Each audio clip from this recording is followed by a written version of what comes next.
Mradi huu kama ambavyo umeelezwa unafanywa kwa mashirikiano ya serikali ya Jamhuri ya Muungano wa Tanzania na serikali ya Mapinduzi ya Zanzibar. Lakini kwenye mradi huu kama ambavyo umeelezwa, naomba nichukue nafasi hii kumshukuru sana Mheshimiwa Hamad Hassan Chande, mbunge wa jimbo la Kojani. Wakati tunaanza kutafuta hizi fedha za mradi huu, alifanya kazi kubwa sana. Jana wakati tunakuja huku, alinitafuta kwa simu akaniomba radhi kwamba hataweza kuja kutokana na hali ya bunge inavyoendelea, lakini akataka nimpelekee salamu zake kwamba anaungana nasi katika jambo hili. Lakini pia Mheshimiwa mwakilishi Dr. Shahame Ali ambaye yeye ni mwakilishi lakini pia tumempa nafasi ya ubunge. Sasa yeye ni mwakilishi pia mbunge wa jimbo la Kojani. Wote kwa pamoja hawakuweza kuja kutokana na sasa hivi hali ya bajeti inavyoendelea, na tumeridhia sisi tulioko tutafanya haya mengine na kule na wao waendelee na mengine. Lakini niwashukuru sana wananchi wa Kangagani lakini na wananchi wa Kojani kwa uvumilivu wenu, lakini mashirikiano yenu katika utekelezaji wa mradi huu. Taarifa ya kitaalamu imetolewa, taarifa inaendelea vizuri, mradi unaendelea vizuri. Ni imani yangu kwamba ndani ya kipindi kilichopangwa mradi huu utakamilika. Lakini wakati tunasubiri mradi huu kamilike, wakati nimekuja hapa nimeona hii barabara sio rafiki. Hapa kuna mtu wa Wizara ya Ujenzi? Hawapo Tutakutana nao huko mbele. Mheshimiwa Mkuu wa Mkoa ili lichukue na naelekeza katika utaratibu wa matengenezo ya barabara tunazozifanya. Barabara hii nayo iwekwe katika eneo ambalo itatengenezwa kwa kiwango cha lami mpaka hapa kwenye mradi huu. Itakuwa ni jambo la kushangaza sana kama tunajenga mradi mkubwa namna hii tunashindwa kujenga kipande cha barabara cha aina hii. Nimeangalia umeme naona uko karibu hapa. Nadhani hautakuwa na shida. Na huduma nyingine ambazo hazijafika tutajitahidi huduma zote zifike hapa na hichi chuo kiweze kutumika vizuri. Niendelee kuwashukuru sana viongozi wote, Mheshimiwa Mkuu wa Mkoa, Mheshimiwa Mkuu wa Wilaya, lakini washukuru sana viongozi wa Chama cha Mapinduzi. Huu ni sehemu ya utekelezaji wa ilani ya Chama cha Mapinduzi ya mwaka 2025-2030. Ukiangalia kwenye ilani yetu imezungumzia namna ya kuwaendeleza vijana katika mafunzo ya amali. Hii ndio kazi wenyewe tunayoizungumza. Kwa hiyo wana Kangagani na wana Kojani na wana Kaskazini, tuelewe kwamba kazi ya Chama cha Mapinduzi inaendelea kufanywa katika siku zetu zote hizi za utekelezaji, na naamini tukifika 2030 penye uhai tutakuwa tumekamilisha na zaidi ambayo itakuwa imeshafanyika. Niwashukuru tena kwa mara nyingine tena, na washukuru wazee wetu wote wa maeneo haya ambao wameshiriki katika upatikanaji wa eneo hili na hatimaye ujenzi unaendelea vizuri. Leo tunaona huku ni mbali wazee wangu, lakini kesho kila mtu atakuja kutafuta huku. Hapa patakuwa katikati baadaye. Kila pahala patajengwa. Ndio dunia inavyokwenda. Asiyeamini tumuombe Mwenyezi Mungu atupe umri mrefu tutakuja kuona. Barabara nimeitembelea, nimeiona. Na najua tutapata nafasi ya kutembelea barabara nyingine. Lakini changamoto kubwa ya barabara nazoziona ni malalamiko ya watu kuhusu fidia. Suala la fidia limeelezwa vizuri, sina shida kwa hapa. Lakini la pili ni suala la drainage system. Kama mikataba ya wakandarasi iliyowekwa hakuna kipengele cha mitaro, basi hapa hatujawasaidia wananchi. Imekuwa shida kweli. Juzi mliona kule Muyuni tulichokifanya, Katibu Mkuu. Na hapa Pemba ni hivyo hivyo. Kila siku, hakuna siku inapita hupati klipu za watu huku Pemba kulalamika. Sasa madhumuni ya ujenzi wa barabara hii, Mheshimiwa Rais nia yake ni njema. Amekusudia tuwasaidie watu waweze kusafiri salama, lakini na makazi yao yawe salama.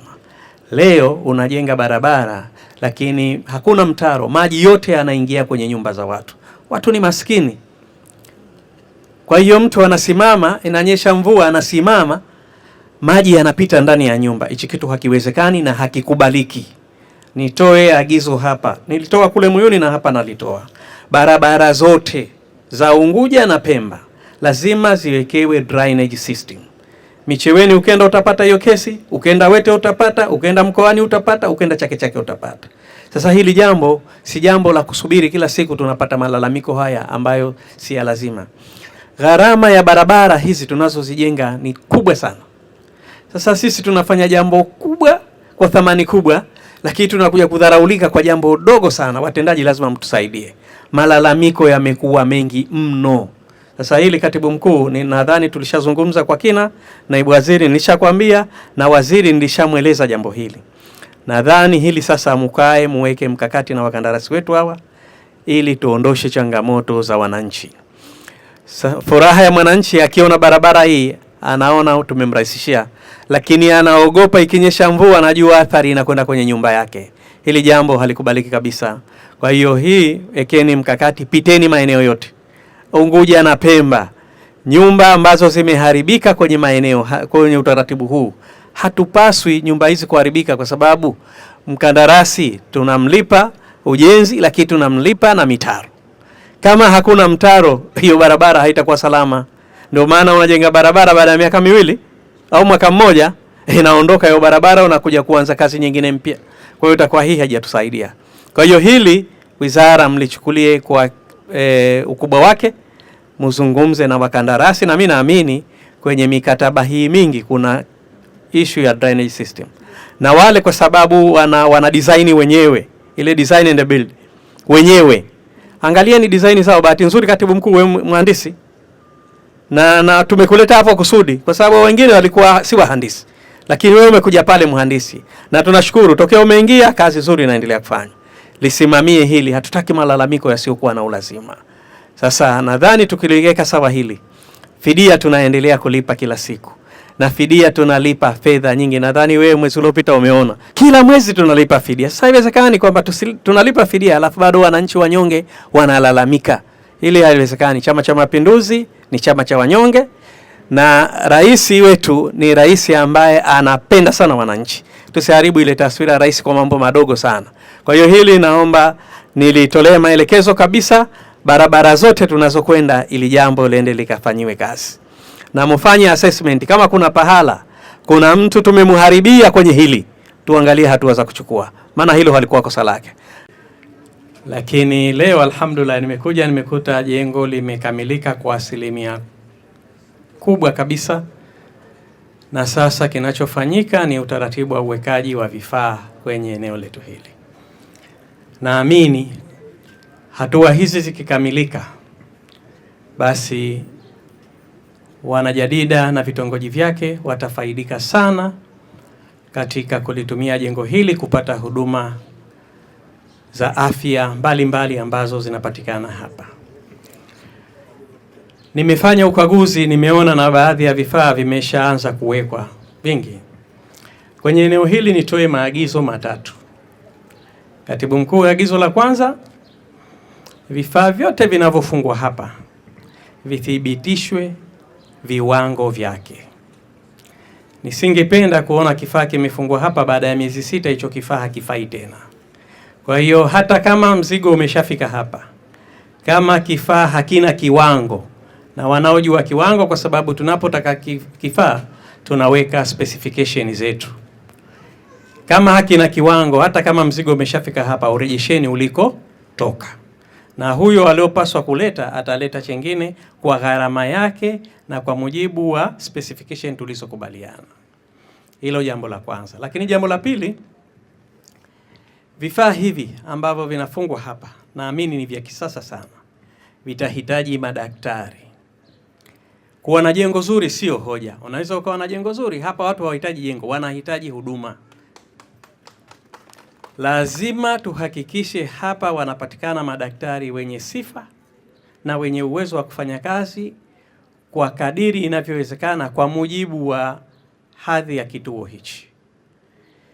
Kulifungua jengo hili bila ya madaktari wanaostahiki itakuwa haijatusaidia wala hatujawasaidia wananchi tunao wakusudia kuwapa huduma. Mheshimiwa Rais ametuelekeza kwenye haya.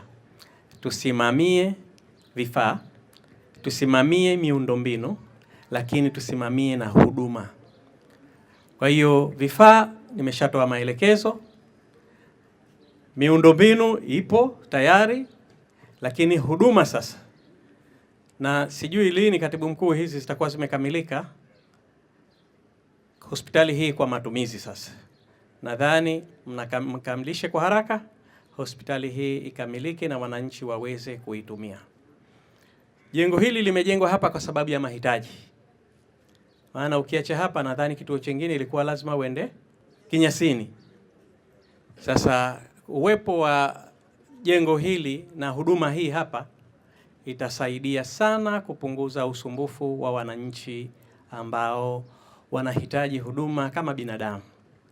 Najua utaratibu wetu wa sasa, wenzetu wa mfuko wa bima ya afya watafanya kazi, na najua kama ulivyoniambia kwamba hapa na wao watakichukua kwenye utaratibu wao, na wao tunawaelekeza kuhakikisha kwamba huduma zote stahiki, dawa zote stahiki zinapatikana kwa masaa 24.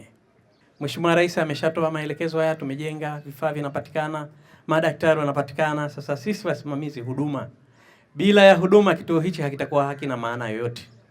Kwa hiyo niombe sana wale ambao watapata nafasi ya kuhudumia hapa na kuhudumia vituo vingine vyote, wafanye kazi kwa bidii na kwa weledi. Tusimamie maslahi yao, tusimamie haki zao, na mwisho wa siku na wao waweze kufanya kazi inavyostahiki. Maana najua madaktari mko hapa, wengine wanaweza kusema tunadai hichi, tunadai hichi, tunadai hichi. Sisi serikali hatutaki kudaiwa. Lazima niwaambie kweli. Serikali ya Dr. Mwinyi haitaki kudaiwa. Kama daktari anadai koli zake, mtuambie tuwalipe. Kama daktari anadai kitu chake chengine, mtuambie tuwalipe. Sasa changamoto hizi mkikaa nazo kama hamtuambii, halafu tukaja amekuja makamu wa pili, amekuja rais ndo anaambiwa, tutaona kwamba kuna changamoto ya kiutendaji. Na hapa tutalazimika tuchukue hatua tu, hatutakuwa na mjadala mwingine. Kumshukuru Daktari Hussein Ali Mwinyi, Rais wa Zanzibar na mwenyekiti wa Baraza la Mapinduzi, kwa maono yake, ahadi zake, lakini na utekelezaji mwema wa ilani wa Chama cha Mapinduzi. Mheshimiwa Rais aliahidi, sasa Mheshimiwa Rais ametekeleza. Utekelezaji huu ambao tunauona katika maeneo mbalimbali. Nilikuwa namnong'oneza hapa Mheshimiwa Mkuu wa Mkoa, tokea tumeanza ziara hii juzi kule Kusini Unguja, halafu tukaja Kaskazini Unguja, jana tukawa mkoa wa Mjini Magharibi, leo tuko mkoa wa Kaskazini. Mpaka sasa nadhani tumeshatembelea miradi haipungui 45. Na kesho tunamalizia Kusini. Kwa hiyo tunaweza tukafika miradi 60 kwenye ziara yetu hii ndani ya siku 5. Kazi hii ambayo tumekuja kuifanya ya ukaguzi wa miradi ni utekelezaji tu wa ilani ya chama chetu. Ndugu yangu hapa amesema, katibu wetu wa uenezi na itikadi, kila tunapokwenda Mheshimiwa Rais aliahidi, tunakwenda kuangalia ahadi yake. Kwa hiyo hapa Kinoe, ndugu zangu, hali kama hii mnayoiona sasa hivi, anaweza kuja mtu akasema hapa Kinoe hapajafanywa kitu chochote mkamwelewa huyu? Hata siku moja.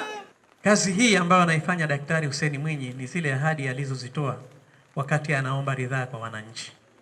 Na kuombeni sana wananchi wa mkoa wa Kaskazini. Tunaheshimu juhudi na kazi yenu mnayoifanya. Na tunaona namna mkoa wa Kaskazini mnavyopambana kukipigania chama chetu, lakini kumsimamia rais wetu na kushirikiana naye katika maendeleo mbalimbali. Kwa kweli, kwa niaba ya Mheshimiwa Rais na kwa niaba ya Serikali ya Mapinduzi ya Zanzibar anayoiongoza, na washukuru sana na nawapongeza sana. Wizara hii ya Elimu imekuwa kila wakati ikifanya kazi nzuri sana. Kila tunapowapa fedha Wizara ya Elimu, unapokwenda unakuta matokeo yake. Hali kama hii kwa kweli mnatuheshimisha sana. Tunakushukuru sana Naibu Katibu Mkuu. Hongereni sana wizara, mnaendelea kufanya kazi nzuri. Miradi hii inayofanyika hapa Pemba na miradi hile ambayo tunaifanya kule Unguja, tukimaliza Unguja, yani tukifanya Unguja, miradi kama hile tunakwenda kuifanya Pemba. Na ndio maana mnaona Unguja unakuta vitu kama hivi na Pemba unakuta vitu kama hivi. Barabara Unguja tunapiga lami zote, Pemba tunapiga lami zote. Huyu ndio Daktari Hussein Mwinyi. Na hayo ni maelekezo, sio dhana yetu kwamba tunafikiria. Haya ndio maelekezo ya Daktari Hussein Mwinyi. Mwisho kabisa, nawaomba sana wananchi wa mkoa wa Kaskazini na wananchi wa wilaya hii ya Micheweni tuendelee kudumisha amani ya nchi yetu ili tuweze kutekeleza miradi mbalimbali ya maendeleo.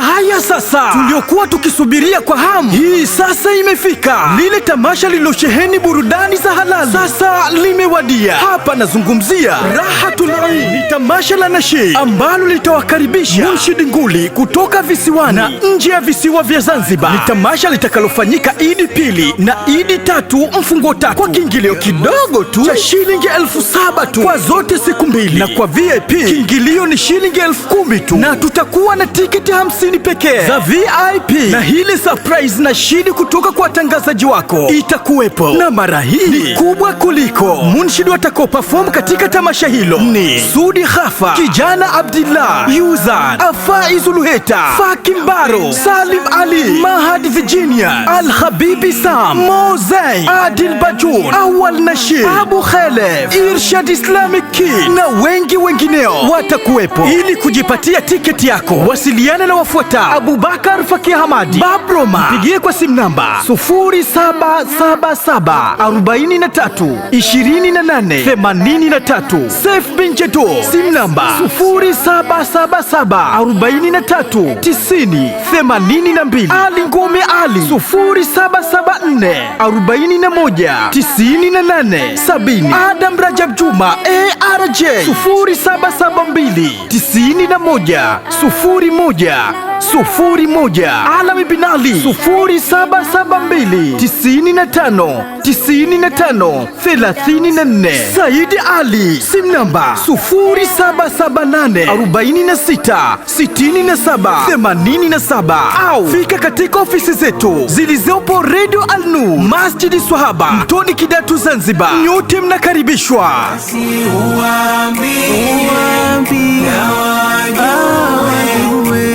Watambue kama unanipenda basi